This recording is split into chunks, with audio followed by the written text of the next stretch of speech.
Hello viewers, আশা করি আপনারা সকালে ভালো আছেন। চলে আসলাম আপনাদের সামনে আরেকটা নতুন ভিডিও নিয়ে।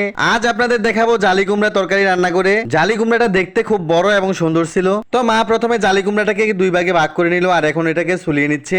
আজ মা গলদা চিংড়ি দিয়ে জালি কুমড়াটা রান্না করবে। জালি কুমড়াটা দেখতে কিন্তু একদম সবুজ এবং টাটকা ছিল। তো জালি কুমড়াটা ছোলানো হয়ে গেলে মা এখন পিস পিস করে কেটে নিচ্ছে। আমি আগে কোনোদিন এইরকম জালি কুমড়া দেখিনি।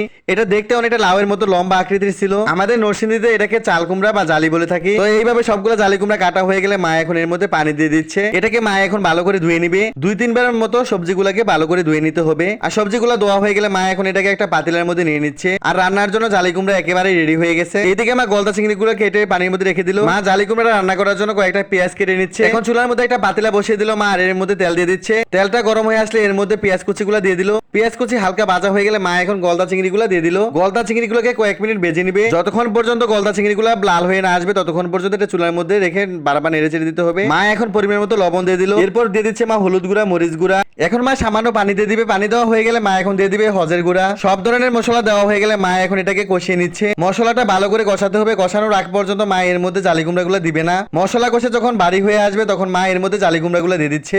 সবগুলা জালি কুমড়া এভাবে দেওয়া হয়ে গেলে এটাকে মশলার সাথে নেড়ে চেড়ে মিশাতে হবে। আমাদের বাড়িতে সবসময় জালি কুমড়াগুলো চিংড়ি মাছ দিয়ে রান্না করা হয়। এবার চিংড়ি মাছ আর জালি কুমড়াকে একসাথে ভালো করে কষাতে হবে। এরপর এর মধ্যে একটা ঢাকনা দিয়ে এটাকে কিছুক্ষণ রান্না করে নিল। কিছুক্ষণ পর ঢাকনাটা উঠিয়ে এটাকে বারবার নেড়ে চেড়ে দিতে হবে। জালি কুমড়া থেকে যেইটুকু পানি উঠছে এটাকে শুকিয়ে নেওয়া হয়ে গেলে মা এখন এর মধ্যে পরিমাণ মতো জল দিয়ে দিল। জল দেওয়া হয়ে গেলে মা এটাকে ঢাকনা দিয়ে কতক্ষণ ঢেকে রাখবে। আর একটু পর পর উঠে এটাকে নেড়ে চেড়ে দিতে হবে। যতক্ষণ পর্যন্ত ঝোলটা ঘন না হয়ে আসবে ততক্ষণ পর্যন্ত চুলার মধ্যে রেখে দিতে হবে। ঝোলটা ঘন হয়ে আসার পর মা এখানে বাটা খাটার হস দিয়ে দিচ্ছে। খাটার হস দেওয়া হয়ে গেলে মা এখন জালি কুমড়ার সাথে ভালো করে মিশিয়ে নিচ্ছে। আর কিছুক্ষণের মধ্যে আমাদের জালি কুমড়াটা হয়ে গেল। আর মা এখন এর চুলা থেকে নামিয়ে একটা বাটির মধ্যে নিয়ে নিচ্ছে। আর দেখতেই পারছো এর কালারটা কত সুন্দর হয়েছে। চিংড়ি মাছগুলো কিন্তু দেখতে দারুণ লাগছিল। রান্না করা তরকারিগুলো বাটির মধ্যে নিয়ে এখন এটাকে ঘরে নিয়ে আসলাম। আমি এখন খাওয়ার জন্য আমার প্লেটের মধ্যে ভাত নিয়ে নিলাম। এবার নিয়ে নেবো জালি কুমড়া তরকারি, 2টা চিংড়ি মাছ আর একটু সবজি নিয়ে নিলাম, আর সাথে নিয়ে নিলাম হালকা ঝোল। মাশাআল্লাহ, তরকারি থেকে ফ্লেভার আর এই কালারটা দেখে বোঝা যাচ্ছে তরকারিটা অনেক মজা হবে। তো আমি এখন চিংড়ি মাছ দিয়ে জালি কুমড়া খেয়ে নিচ্ছি।